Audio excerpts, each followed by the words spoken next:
Hi guys! I'm back. So, eto na po ang aking promise. So, hindi pa tayo nagsusuklay. Ayan, sa ating bagong gising na vlogger. Ayaw magsuklay.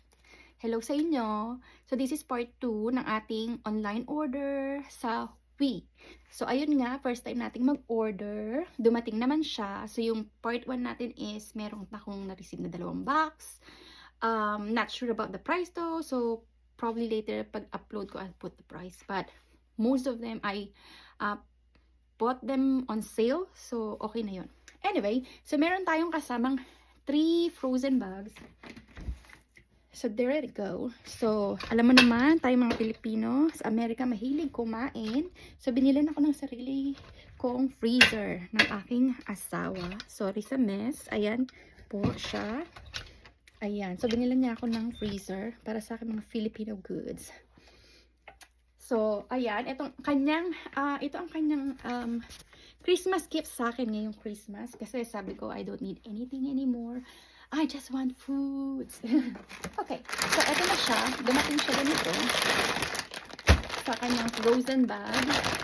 So, titingnan natin kung ang haba ang pinagbibili ko. 3 po sila. Ayan, open na natin kung kompleto. In fairness, nakapack siya ng bonggang-bongga. So, in-order natin siya winter season. So, kung magstay siya sa labas at okay lang. I don't recommend na patagalin siya sa labas kasi nga frozen siya. So, nag-order tayo nito. Dito sa amin, I think meron ito dito sa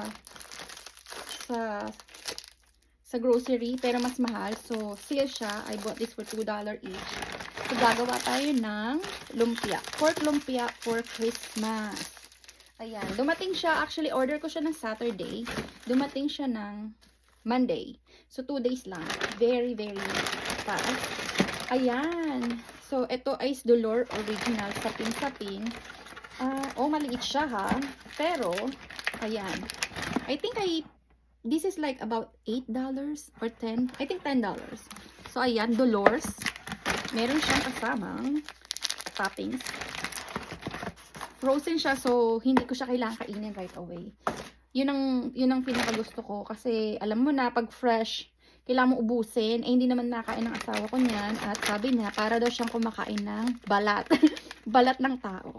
Ay, ang liit. Ang liit ng kikiam. Magkano nga babili ko dito? Nakalimutan ko na, maybe $5 or $6. At suman.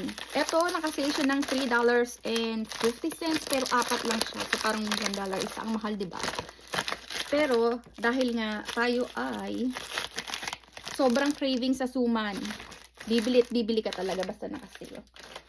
Ayan. So, dapat wais kayo. Wag basta yung sugod ng sugod sa nagkikrave akong ganito but it's expensive. Wait for sale. Kasi, diba, sayang naman ang ating mga kadatungan. Hindi pinupulot ang pera. Whether sale or not, same sila ng lasa. So, just wait for the sale. Oh, this is dry ice. Ayan, bumili tayo ng chorizo. Maybe $5, $6. Because ang tagal ko nung hindi nakakakain. Or never, I don't think I had this one before. So, I'm gonna try that. One of these days, i-vlog natin yan. Kung anong lasa.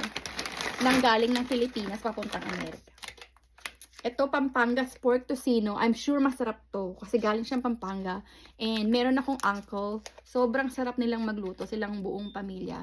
And I also have a friend na lagi nagpapaparty. Sarap ng food nila. So, this is definitely good. What else? Ang daming laman. Longganisa, of course. Mawawala ba yan? So, ayan. Saktong-sakto. Pwedeng almusal, pwedeng tanghalian, pwedeng hapunan. So, o, diba? Lahat ng bawal binili natin. Bawal sa may mataas na kolesterol. Wow! Bumili pa pala ako ng isa pang longganisa. Alam mo, ang nakakatuwa kapag nag-online order ka, pagdating nila, hindi mo maalala kung ano yung mga pinagbibili mo. So, ikaw na rin ang masu-surprise. Ayan. So, kakaiba siya na longganisa, pero Pampanga din siya. So, hopefully, masarap din. Well, I've been craving for dinuguan. I've been asking a lot of people like, kung nagtitinda sila ng dinuguan or may dinuguan summer. Pero walay. So, hindi siya ma-expired until the 25th. So, 2025, 2025, September. So, maybe magdidinuguan ako on my birthday. So, we'll see. This one also is 2025. Let me see. This, the pork tocino, wala siyang expiration. I don't see an expiration on the tocino. Maybe because ano siya, preserved. So, I guess it's okay. Kahit mga 100 years, char. I got sweet rice. No expiration. Then, that's what I like about frozen food. Wala siyang expiration. So, as long as probably nasa freezer siya, it's okay. And, hindi naman, minsan nga nakakalimutan ko na siya. The kikiam also doesn't have expiration. I don't know if it's good or bad. But so far, kung wala siyang expiration, oh my god, I don't have to worry about it. Dolores, no expiration. This lumpia, no expiration. So, as long as it stays in the freezer, I think that's fine. Okay, next. Wow! Oh my god, suman saliya. I really love this. You know, yung ano, green ang laman sa loob. Sana matuto akong magluto para hindi na tayo mag-order. Kasi I think this is like $5, $4, $5. And meron siyang kasamang toppings. Maybe that's caramel and then the nog. And that's, I think that's it. So they gave me, oh no, there's another one. They gave me 2 dry ice, which is very generous to keep, you know, to keep my frozen goods frozen. And guess what I got? Sibuchon. Oh no, I got a sibuchon. Sabi sa'yo lahat ng bawal eh. So, it's really a good deal because usually this is like $69.99 and I think I got this for like $30. So that's that's 50% off. So, I'm gonna have this on my birthday. Kaya, alam nyo na, pag kayo invited, that means, alam nyo na ang handa. May sibuchon. Kung paano yan lutuin, yung bisita ang magluluto. Okay, next. I'm gonna open the second one. I know this is a long video, but sa mga mahihilig kumain, let's be excited together. Kung ano, ang laman ng aking mga bag. Okay. So, magagalit ng asawa ko. Why? Because, ang freezer nakabukas. Diba? Kasi doon sa kuryente. Ayan, ilaglag natin silang lahat. Bibilisan natin at ang kuryente ay mataas. Nagtitipid din po kami sa kuryente dito sa Amerika. Alam niyo na, kahit saan Pilipino magpunta, tipid. Okay, what's next? Wow! Peachy Peachy! This is from Nathaniel's. Oh my God. Keep frozen. Consume before October 2025. Ubus to. Ubus to agad. Ay, meron tayong baby stab. Bumili ko ng isda. Ayaw ng isda. Ay, ayaw ng asawa ko may mata ang isda. May ulo. Pero, hindi niya pa ito nasutikman. So, we'll see. Amoy isda. Ang baho. Okay, what's next? Oh, another suman. See, I got 2 of them kasi favorite ko talaga siya. So, mamaya ko na siya ayusin kasi pinaglalagay ko siya dyan. O, diba? Nakarating dito ang favorite sa Pilipinas. Ito ay mag-expire. Walang nakalagay. Same as the isda. I think. And then, expiration ng isda. Hindi ko mabasa. 2026. Oh, mahaba-haba pa to. Aabot pa to ng another year. Oh my God, ang liit. Bangus embutido. Oh my God, magkano nga ito? Parang $10. Ang liit. Huwag ka ma-expire agad, ha? Wala siyang expiration. Wala. Ay, meron. March 2026. Okay. Hindi mo na natin siya kakainin. 2026 pa naman. Ang kakainin natin yung expired na. Kasi sayang naman. O, buko pie. Buko pie. Yung iba na mag-expired na sa 2025, kakainin na namin sa New Year. Ito, meron din siya. Parang isa lang yung nagawa nito. At saka nito. Kasi parehas sila ng ano. Parehas sila ng printing. Anyway, this one is consumed before. O, diba? October 2025 din. Katulad ng embutido. So, alam nyo na kung kailan yung ihahanda. Ay, tinapa! Smoked boneless baby fish. O, diba? Product of the Philippines. Walang expiration. Better. Okay, next. Bilisan natin. Oh my God, bakit ang liliit ng paa? Chicken paw. O, diba? Social. Chicken paw, hindi chicken feet. Ay, ang liit. Ang liit, grabe. Parang ano to, malnourished. Pinilit kakain. Yung sa Asian store dito, ang lalaki ng paa. Ano ata yun? Duck feet? O, diba dalawa? Kasi nga naka-sale siya. Parang $4 isa.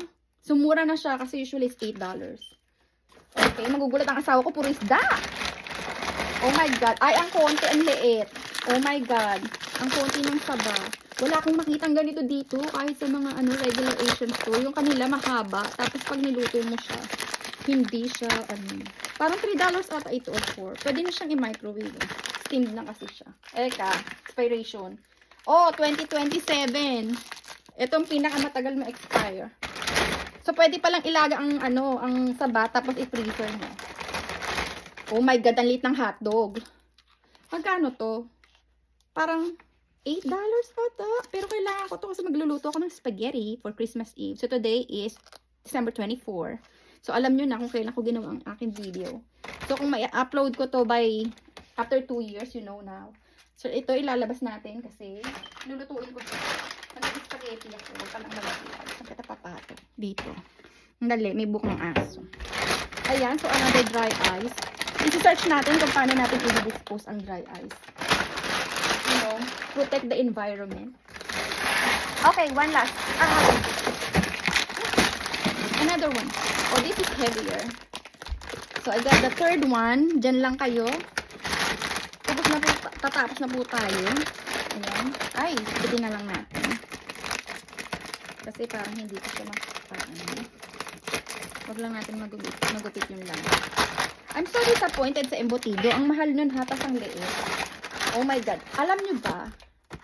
Wow, ito sulit. Medyo malaki.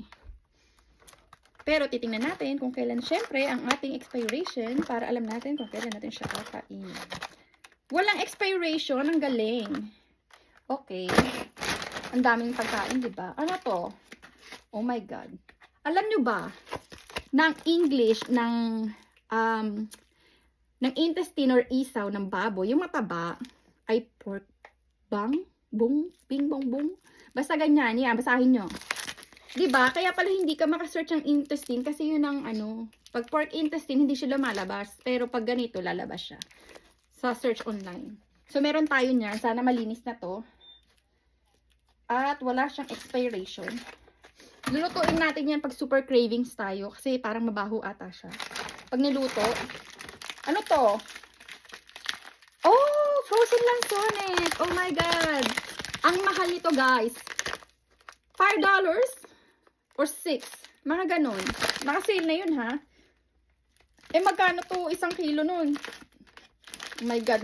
Diba, oh, pwede nyong i-freezer ang lansones pag di nyo maubos. Kesa masira. Pwede. Kasi sila nga, oh. Freeze nila. Ano pa? Uy, fishball! Bakit? Ay, hindi siya flat. Gusto ko yung fishball na flat. Pero sana ito yung fishball na lumolobo. Pero from Pampanga.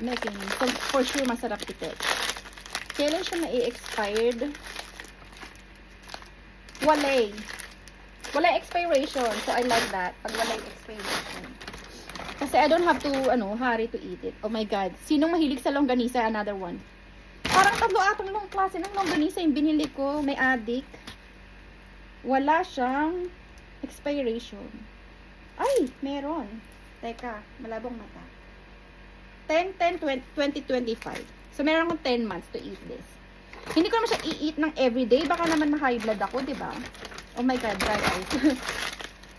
Ang konti ng squid ball. Ang liit. Pero ang konti. Basta lumalaki siya, happy na ako. Diba may gano'n sa Makati? Yung inaano nila na sa kalsada, lumulobo siya ng as in malaki. Sana ito rin lumobo. Ano siya? Ang tawag dito? Pampanga din may kini. Walang expiration. Walay. Ewan ko, tuwa ako pag walang expiration kasi hindi ako napo-force kainin agad-agad. O diba, cassava. Sosyal. 4 lang. So, ganun din. Parang $3, $4. 4 lang. 4 lang. Buti na lang yung asawa ko, hindi siya mahilig sa mga Filipino food. So, wala akong kahati. Or else, iiyak tayo. Dahil 4 lang siya. Ang mahal. O, diba? Meron ako chicharong bulaklak. Chicharong bulaklak. Lahat ng bawal talaga binili ko, Dari. Walang expiration. Okay, so pwedeng kainin anytime, but not right away. Ay, matutuwa kayo dito. Kasi lahat talaga ng bawal binili ko. O, diba? Pork hocks. Ayan ay paa. Paa ng baboy. Kita. So, hindi ko alam kailan ko lulutuin to kasi nga hindi nga nakain ng asawa ko. Pero, we'll see. So, ayan po ang ating handa for Christmas, New Year, and my birthday. Wow, hindi man lang napuno yung aking freezer. At least, ayan, na-try natin mag-order. Dito ka sa baba. Ayan. Papakita ko sa inyo, hindi napuno ang aking freezer. O, diba? May space pa siya. Ito pa, o. Malaki pa tong space dito. Asa na ba yung kamay ko? Hindi nyo nakikita. Teka nga, tatanggalin ko kayo. Wait lang. Sige, ganito. Saan ba yun? Dito, ayan, ayan. Pasensya na at hindi magulo akong vlogger. Ano ba yan? Napatid pa. Ayan. Ayan po. Sorry na. Sorry na sa mga nahilo. Ayan, no. May space pa ako dito. Pwede pa mag-order. Pero ubusin ko muna yung pagkain dito kasi may expired siya. Okay now? Sorry na. Ayan. Nakita nyo tuloy yung aking collection ng aking mga dog clothes and cleaning supplies. Diyan sila. Next time may kwarto na yan. But right now, katabi muna niya ang aking visa. So, yun lang. See you on my next vlog pag sinisipag ako. Oh my God, may wrinkles. Oh, sige na. Merry Christmas and Happy New Year. Bye!